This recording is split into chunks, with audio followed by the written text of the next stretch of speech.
Thursday Nightmares channel.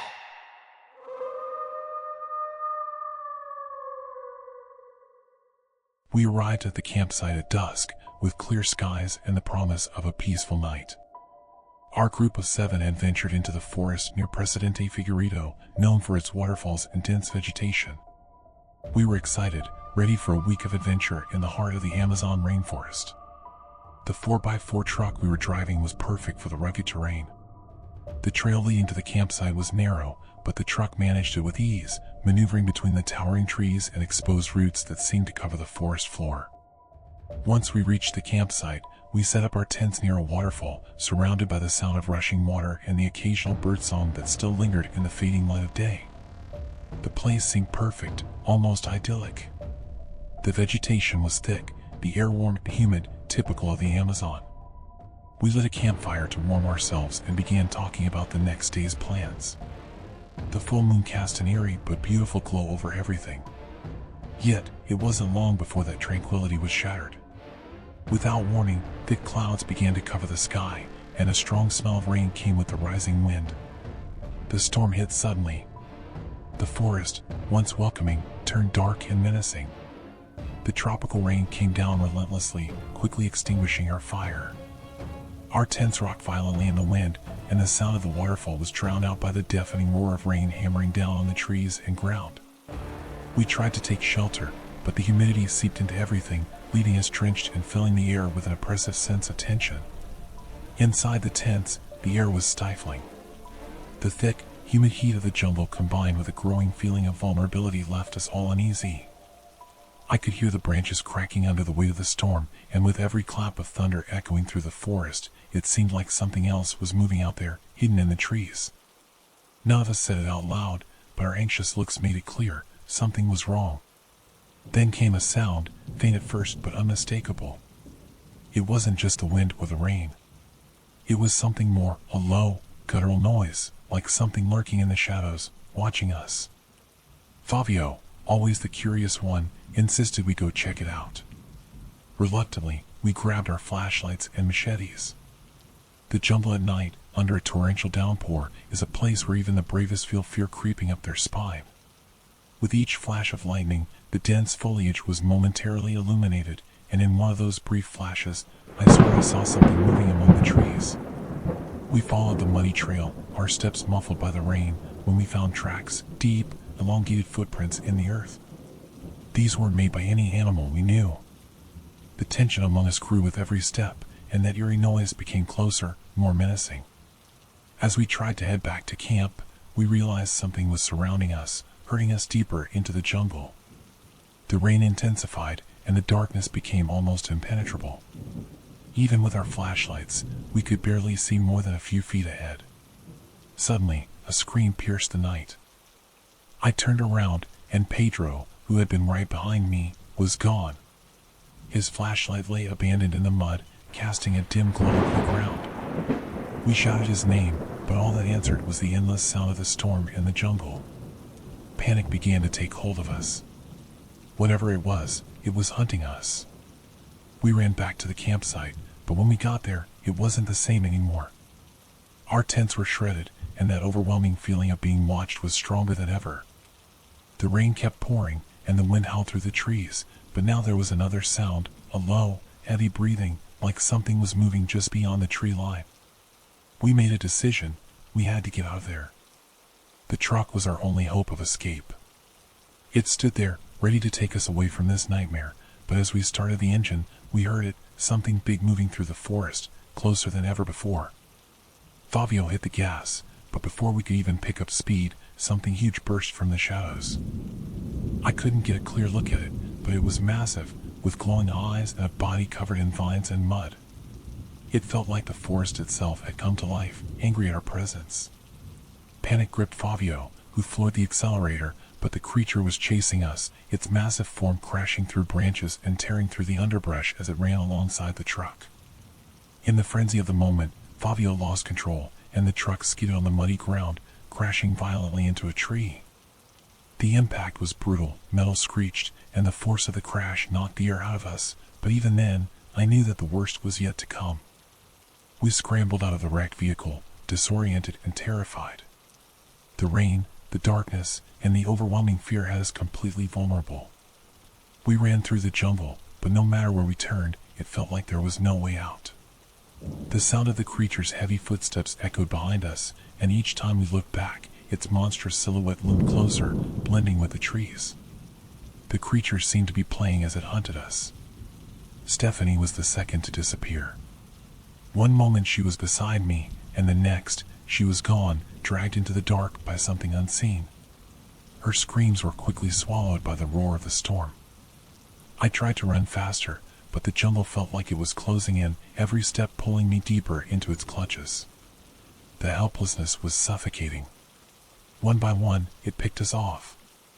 Lucas tried to climb a tree to escape, but the creature snatched him down with ease, his terrified screams echoing through the forest. I was barely holding on, running on pure adrenaline as exhaustion threatened to overtake me. Only Fabio, Jorge, and I remained now, but I knew it was only a matter of time. Fabio tripped, injured and exhausted, and the creature was on him in seconds. Whatever this thing was, it seemed to savor our fear, stalking us like prey. Jorge called out for me to help, but I was paralyzed, unable to move. The creature took him before I could even react. And now, I was alone, with nothing but the storm and the knowledge that it would soon be my turn.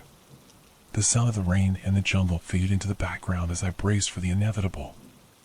I saw the creature then, fully for the first time, its eyes gleaming through the darkness, its body a grotesque mass of vines, earth, and shadows. It stood before me, and I realized that this thing wasn't just an animal or a monster. It was something ancient, something that didn't belong to our world. For a moment, it seemed to hesitate, watching me as though deciding what to do. Then, just as suddenly as it had appeared, it vanished back into the jungle, leaving me standing there, alone, soaked and terrified. I had no idea why I was spared, but the feeling that I was still being watched never left me. When I finally stumbled back to the campsite, the rain had lessened, but the oppressive silence of the jungle remained. I was the only one left.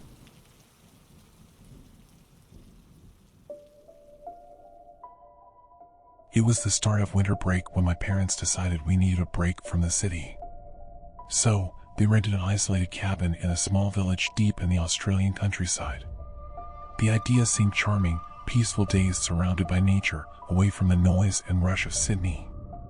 My brother Jake and I, despite being teenagers, were excited. Sure, being away from our friends for a few weeks seemed boring, but the promise of hiking, fireplaces, and starry nights convinced us.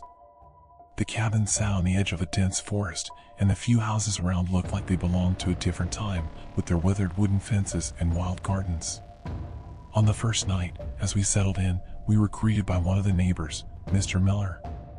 He was an older man with a rough appearance, his thick, gray beard hiding much of his face. He approached with heavy steps and a serious expression. "Are you the new renters?" he asked, his voice deep and dry. My parents confirmed with polite smiles, but something about his presence made me uneasy. He warned us not to walk through the forest at night. "It's not safe," he said, looking directly at Jake and me. "Wild animals roam there. Don't mess with danger." That night, as the wind howled against the wooden walls of the cabin, I couldn't stop thinking about Mr. Miller's warning. The way he spoke didn't feel like just advice about wild animals. There was something more, something he wasn't telling us. Jake, of course, thought I was overreacting. "He's just a grumpy old man," he said. "He probably just doesn't want us causing trouble." In the first few days, we made the most of the place. We hiked the trails, explored the nearby lake, and enjoyed the quiet of the village. Our parents were also relaxing, enjoying the peace away from work and daily worries. Everything seemed perfect until the third night. We were having dinner when we heard a distant howl coming from the forest. At first, I thought it was just a dog, but the sound was different, deeper, more menacing. My parents exchanged looks, but said nothing. Jake, however, made a joke. "Looks like old Miller was right about the wild animals." The night passed without further incidents, but something had changed in the village. The next day, as we walked through the small local store, we noticed the few villagers were strangely quiet.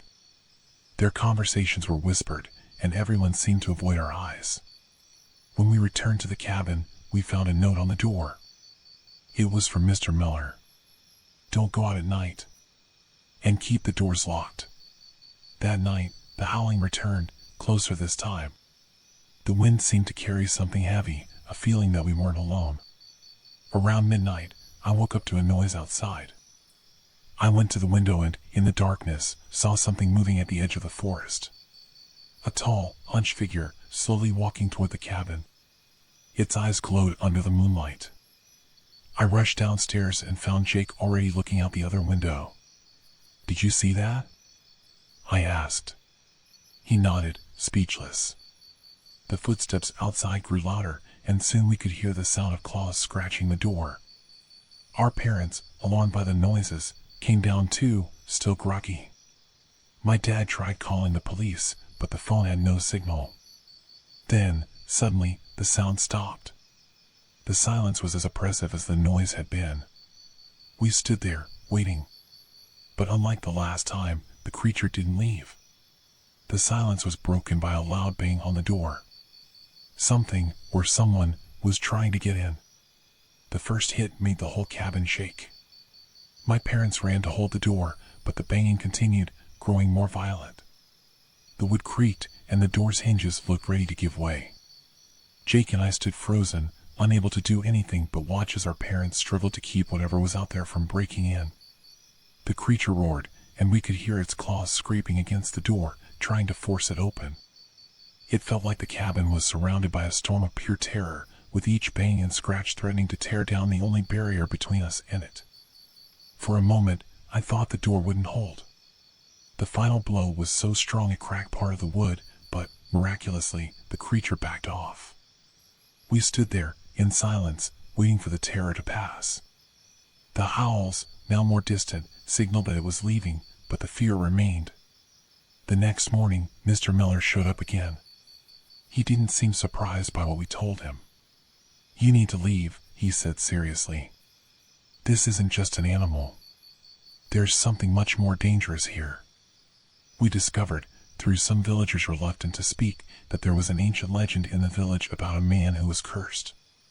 During nights of the full moon, he would transform into a creature, half man, half beast. What we had seen and heard those nights was that creature, a werewolf. My parents, skeptical at first, decided it wasn't worth the risk. We quickly packed our things and left the cabin that same afternoon. On the way back, I glanced out the car window, and for a brief moment, I thought I saw Mr. Miller standing at the edge of the forest, watching us leave. I don't know if the story told by the villagers was real or just their way of keeping visitors away, but since that day, we never went back. The howl we heard in the following nights, even though we were far from the cabin, still echoes in my mind. And the figure I saw, that beast with glowing eyes, continues to haunt me.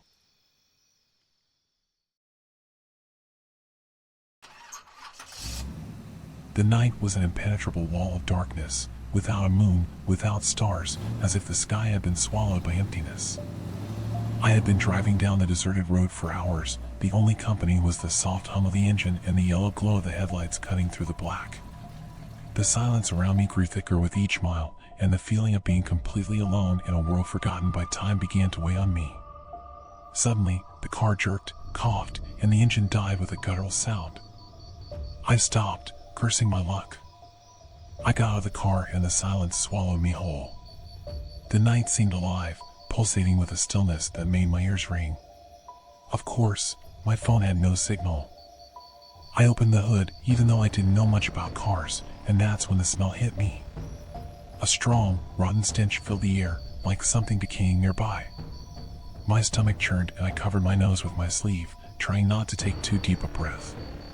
That's when I heard it. A low, menacing growl coming from the shadows of the forest by the roadside.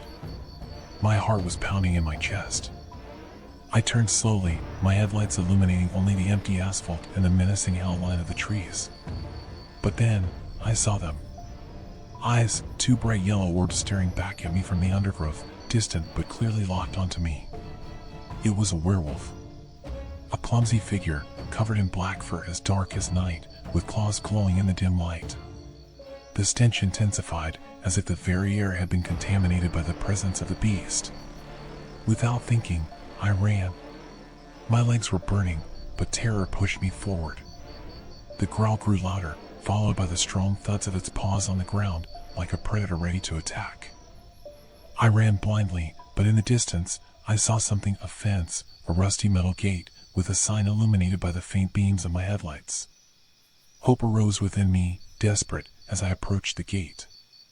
But when I got close enough to read the sign, I froze. The words on the plaque chilled my blood. No entry. Danger.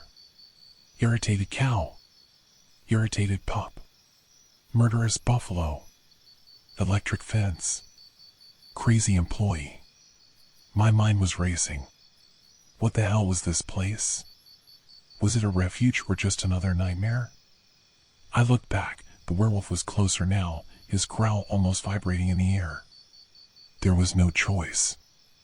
I opened the gate and entered. The land was vast and dark, surrounded by thick trees. The tall grass brushed my legs as I tried to move away from the entrance. The sign promised danger, but none of it seemed as deadly as what was outside. Or so I hoped.